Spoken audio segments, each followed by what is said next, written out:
monde, bienvenue dans cette nouvelle vidéo où je vais vous raconter mon parcours. C'est vrai que j'ai fait énormément de vidéos, j'ai fait plein de playlists qui parlent des écoles de commerce, mon expérience, de comment préparer le TOEIC, trouver des stages, j'ai raconté des histoires et c'est vrai que je vous ai jamais réellement dit d'où je sortais, quelle était ma légitimité en fait de vous parler des études, de l'éducation. Donc voilà, aujourd'hui je viens pour vous raconter tout ça. Si c'est la première fois que vous me voyez, écoutez, bienvenue.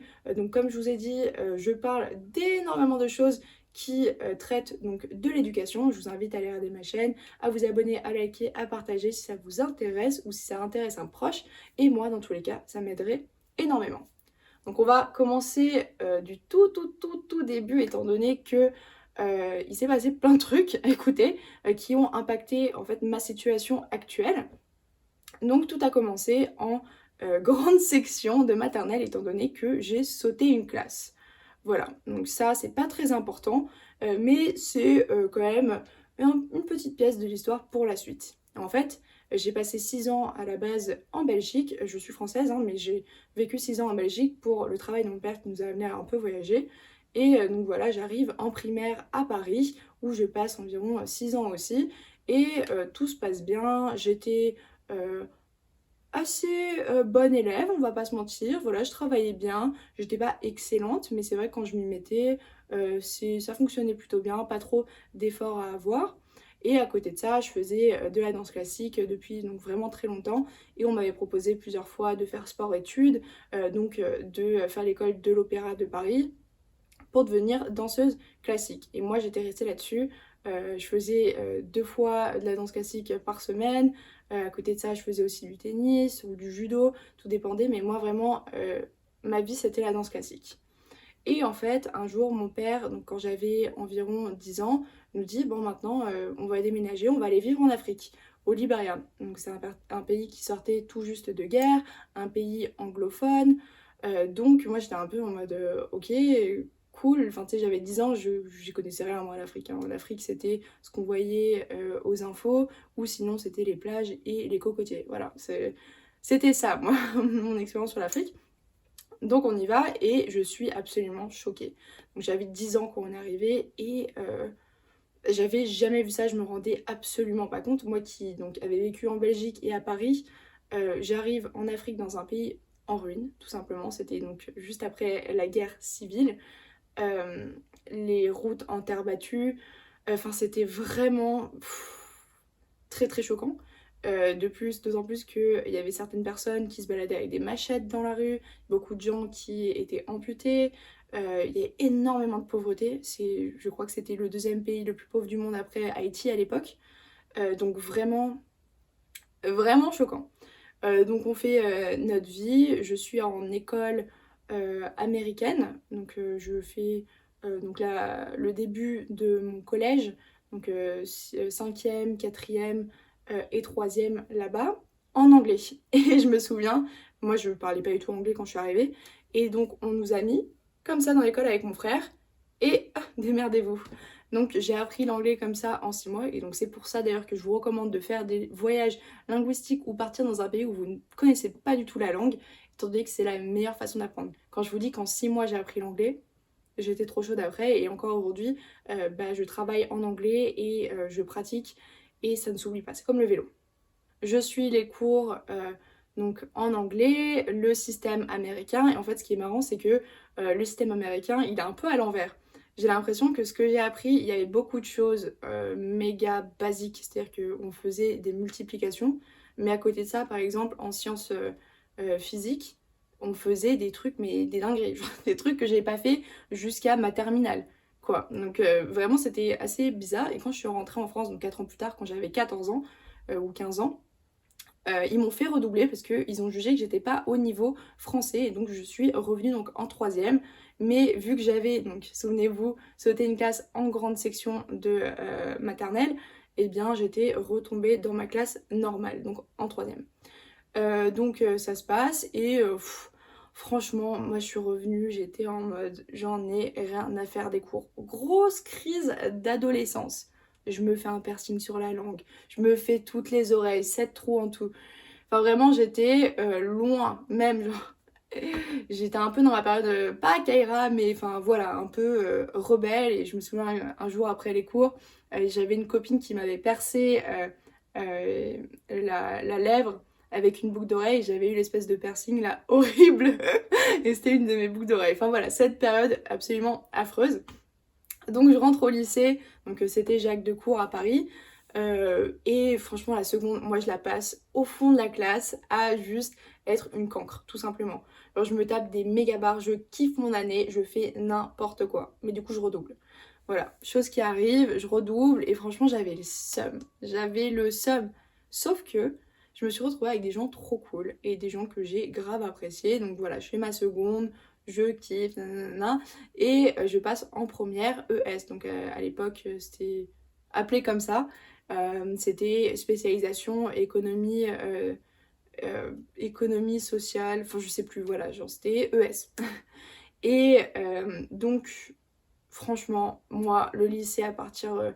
Enfin, franchement, mon lycée, c'était vraiment de la roue libre. C'est-à-dire que je m'en foutais, mais royal, rien à foutre. J'étais vraiment une très très mauvaise élève. Je me souviens que je séchais tellement qu'à la fin, moi, je signais mes propres absences. Mes parents, ils s'en foutaient un peu.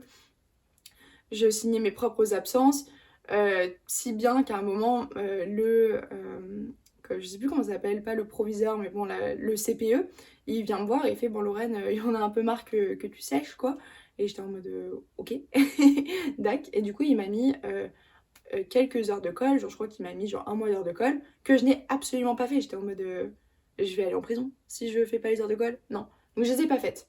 Sauf que derrière, bah, il a appelé mes parents, nanana, il m'a menacé de je sais pas trop quoi, je sais plus quelles étaient les procédures dans ce cas-là. Je crois que c'était conseil de discipline et exclusion de l'école ou je sais plus. Et il m'a mis donc 3 mois d'heures de colle tous les mercredis, toute l'après-midi.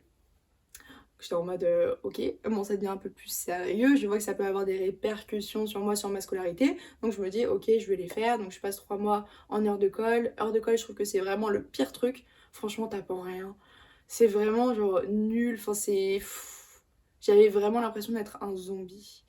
Donc voilà, c'était affreux, mais ça s'est passé, j'ai rencontré mon ex de l'époque en heure de colle, donc j'ai quand même tiré le positif d'une situation négative, vous me connaissez.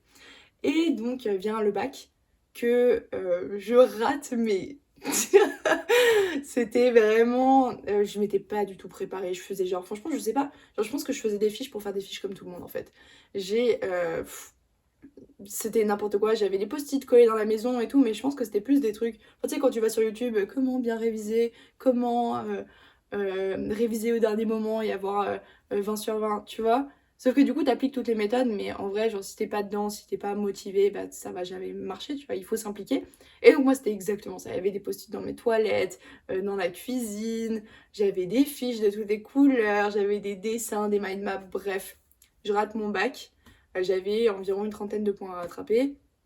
Et donc, le jour de mon rattrapage, je rechoisis les mêmes sujets sur lesquels je me suis chiée, donc en histoire et en économie sociale. C'était les deux matières que j'ai donc choisi de repasser. Et donc voilà, histoire, je choisis exactement la même chose. Et économie sociale, je sais pas, c'était un peu similaire. Mais je crois que c'était un peu différent aussi. Bon, c'est plus très clair.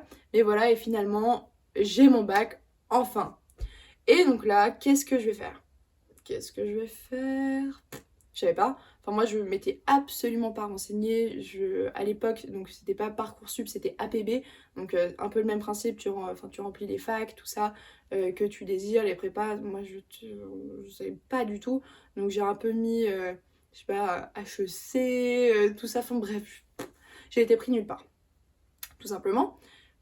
Et en fait, je savais pas quoi faire. Mon père était là: Lorraine, faut vraiment que tu fasses des études. Tu vas pas à la fac, tu fais pas une école d'art. Vraiment, il faut que tu te mettes dans quelque chose qui va ouais, qui va te pousser, qui va te challenger. Sinon, bah, ça risque de pas très bien se finir pour toi.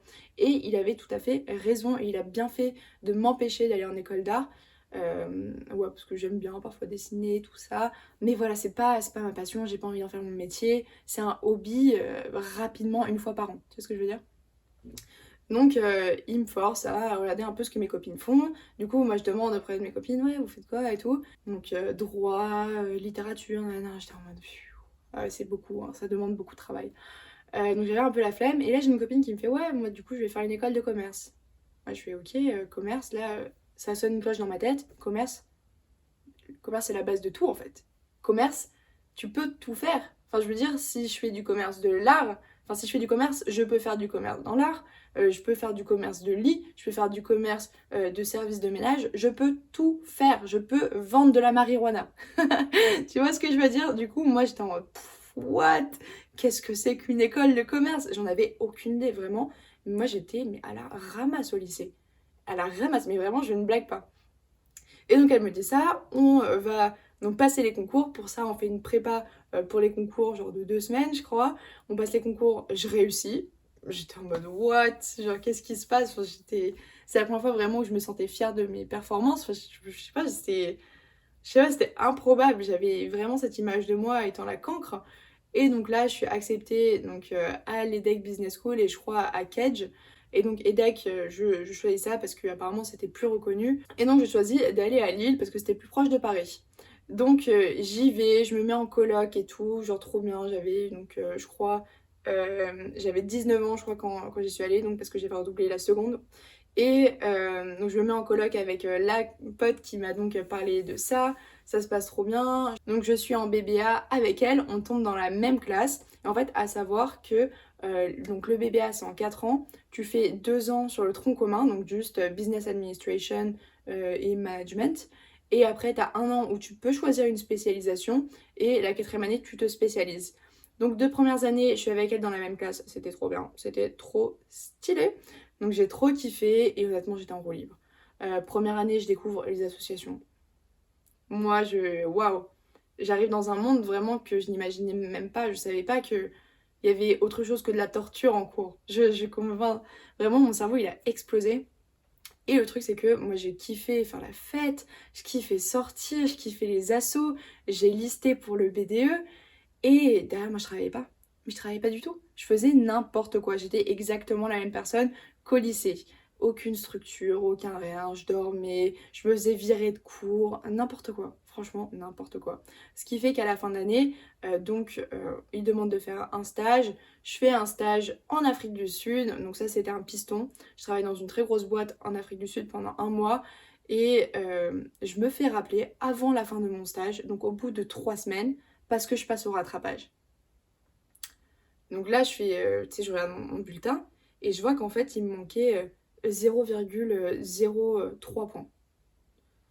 Et je fais, ouais, les gars, je suis en Afrique du Sud là.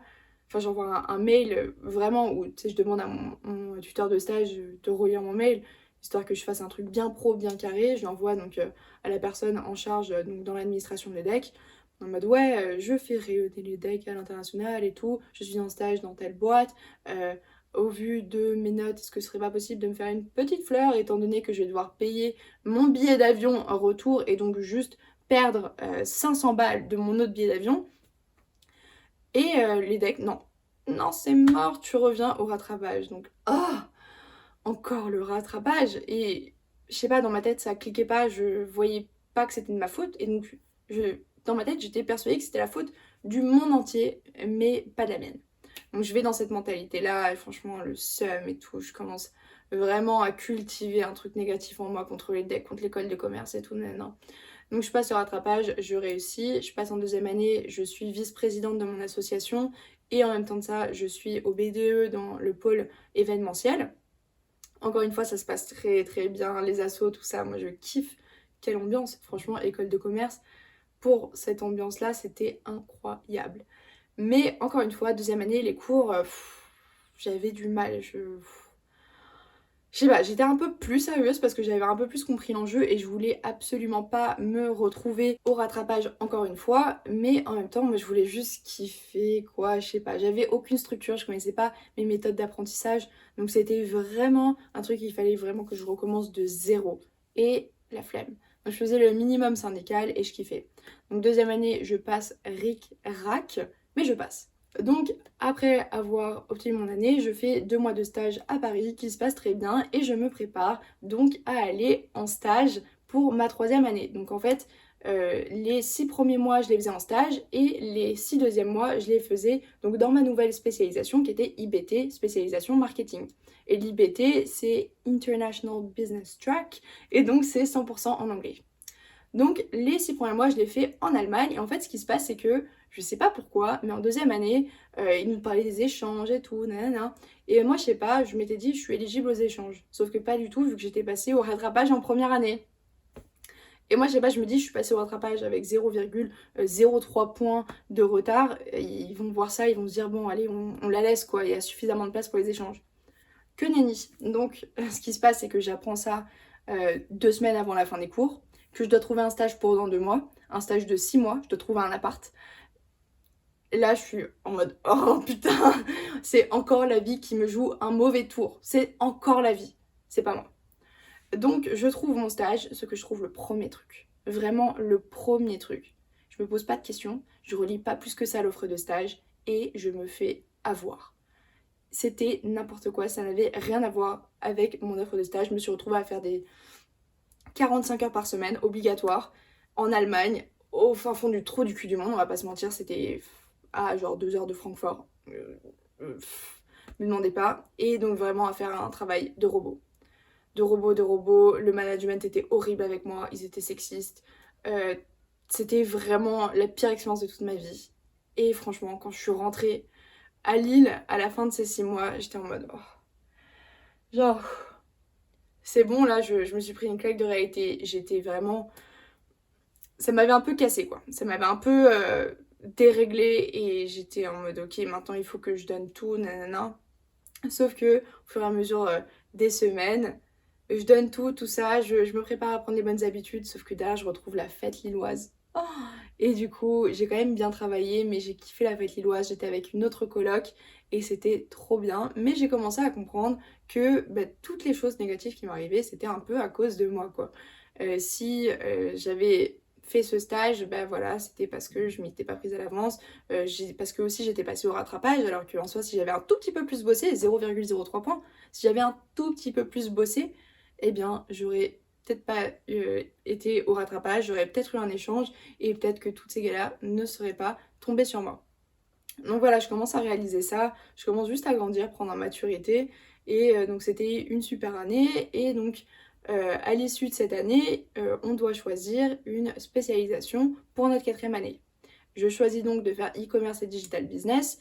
Et parce qu'encore une fois, je ne savais pas ce que je voulais faire, mais le e-commerce, tu peux tout faire.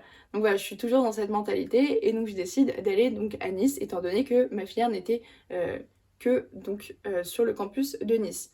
Donc il y a à peu près toutes mes amies qui restent à Lille. Il y a quand même 2 copines qui viennent avec moi à Nice et donc on se fait une coloc à 3, c'était trop bien. Et donc à la fin des 6 premiers mois, on doit partir en stage de fin d'études où je vais à Prague, donc en République tchèque. Sauf que, encore une fois, j'ai trouvé mon stage en septembre, alors que je devais commencer en janvier, et j'ai pris le premier truc que j'ai trouvé. Et encore une fois, je me retrouve dans un truc complètement bullshit. Et j'étais vraiment au bout de ma vie, j'étais pas contente, j'étais pas heureuse. En plus de ça, en plein milieu, donc il y a le Covid, c'était en 2020, donc il y a le Covid qui arrive, je me retrouve bloquée pendant 3 mois à la maison. Sauf que ça, genre là c'était fini, j'ai décidé de le prendre comme une opportunité. Et donc le Covid, ce que j'ai fait, c'est que j'ai appris à coder un nouveau langage, donc le Python. J'ai développé un compte Instagram pour mes dessins. Franchement, j'ai fait du sport, j'ai été vraiment méga active. Je me suis grave épanouie et j'ai vraiment profité de ce temps. Et j'étais en mode, ok, genre je passe ma vie donc dans mon stage que j'aime pas et à tout ça que je pourrais faire. Et genre j'étais en mode, il faut vraiment que je m'aide moi-même.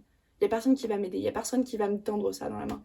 Du coup, ça a complètement changé ma mentalité. Et à côté de ça, il y avait le mémoire. Donc c'était vraiment boucler la boucle, quoi. C'était finir mes études. Et je voulais pas continuer. Avec le Covid, je me suis dit, si je continue mes études, ça va être compliqué pour moi si je continue en master. Parce que si vous me suivez, vous savez que j'ai pris des prêts. Donc pour partir de quand je suis arrivée en école de commerce, donc une fois que j'ai fini le bac, toute ma vie était un prêt. Donc j'ai fait un prêt d'environ 50 000 euros.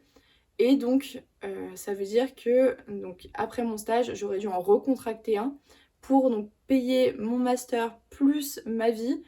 et c'était pas possible, étant donné que j'allais commencer à rembourser mes autres prêts, donc j'aurais dû vivre chez mes parents. Donc je me suis dit, ok, non, Lorraine, maintenant, ça y est, tu vas trouver un travail, tu vas commencer à charbonner, et maintenant, tu vas vraiment faire les choix pour toi, et tu vas te sortir de tout ça, et voilà. Du coup, vraiment, la 4e année, si je peux la résumer, donc les 6 premiers mois, j'ai grave travaillé, j'étais trop contente. J'ai eu une super moyenne, j'étais vraiment trop fière de moi. Le mémoire, je l'ai bien réussi, je me suis intéressée, mais à la fin, c'était un peu long. Je l'ai fait sur l'écologie digitale. Je vous invite à vous renseigner, c'est vraiment ouf de voir à quel point on pollue rien qu'avec typiquement le stockage de vidéos sur YouTube, c'est aberrant, c'est vraiment aberrant. Donc j'ai fait là-dessus, et sauf que avec le Covid, moi je me suis dit vas-y, après mon stage là horrible, je pars pendant 5 mois en road trip avec mon copain, et après je retrouve un stage, et là je commence vraiment ma vie active. Et donc le truc c'est que donc, ma soutenance de stage se faisait en visio, parce qu'il y avait encore tout le Covid, nanana. Et moi j'étais déjà partie en road trip, tu vois, donc j'avais juste mon PC avec moi, et voilà quoi, j'étais vraiment, maintenant je suis en vacances. Donc c'était mi-juillet le truc. Et là je reçois ma date, et il y avait impossibilité pour moi de le faire dans un hôtel, dans un café, tout ça. J'étais en plein milieu de la nature, il y avait juste un parking. Du coup, je me pose sur le parking avec ma table de camping, ma chaise Décathlon, la dépliable. Et évidemment, quand je fais ma soutenance, donc j'avais un fond, un background. Mais évidemment, il y a toutes les voitures de la petite ville paumée de 15 km qui viennent sur ce fucking parking. Et qui viennent se garer où? Juste derrière moi, alors que le parking était 100% vide. Donc c'était un peu folklore, mais le mec qui faisait ma soutenance de stage, c'était donc un de mes profs que j'avais eu pendant 6 mois. On avait grave sympathisé, il savait que j'étais une bonne élève, il savait que j'étais intéressée, voilà, franchement, on avait une très très bonne entente, donc il a été cool là-dessus, mais j'ai eu vraiment une moyenne, enfin je pense que j'ai environ 12 quoi, la moyenne pour valider, parce que c'est vrai que j'étais vraiment ailleurs. Et donc une fois que ça s'était fait, je suis partie en road trip pendant 5 semaines, et donc je devais trouver un endroit où aller, ou donc continuer ma vie, ou du moins la commencer vraiment. Et du coup j'ai décidé d'aller en Suisse, étant donné que mon copain il travaille en finance, on voulait s'installer ensemble. Après le Covid, voilà, il était temps que voilà, on passe un peu de temps ensemble, avec le road trip et tout, on était love to love, vraiment, on voulait se poser. Et vu que moi je suis en e-commerce, je peux un peu me baser n'importe où. Dans tous les cas, le commerce, c'est pas ça qui manque, c'est la base de tout. Donc on s'installe en Suisse, on trouve tous les deux nos stages, donc moi dans l'IA, lui dans la finance en fonds d'investissement. Donc voilà, on fait nos stages, et tous les deux on est employés. Et donc voilà où on en est aujourd'hui. Et en fait, il y a 1 an, bientôt 2, j'ai décidé de commencer à faire des vidéos pour tout simplement aider les gens qui étaient aussi perdus que moi, ou peut-être pas, mais juste contribuer à ce que les études soient quelque chose d'accessible, pour que vous ayez quelqu'un à qui vous pouvez vous référer si vous avez des questions, si vous avez des angoisses. Et voilà. Donc j'espère que vous avez aimé cette vidéo, que vous savez un peu plus quel est mon background, d'où je viens. Et du coup, je vous dis à la semaine prochaine.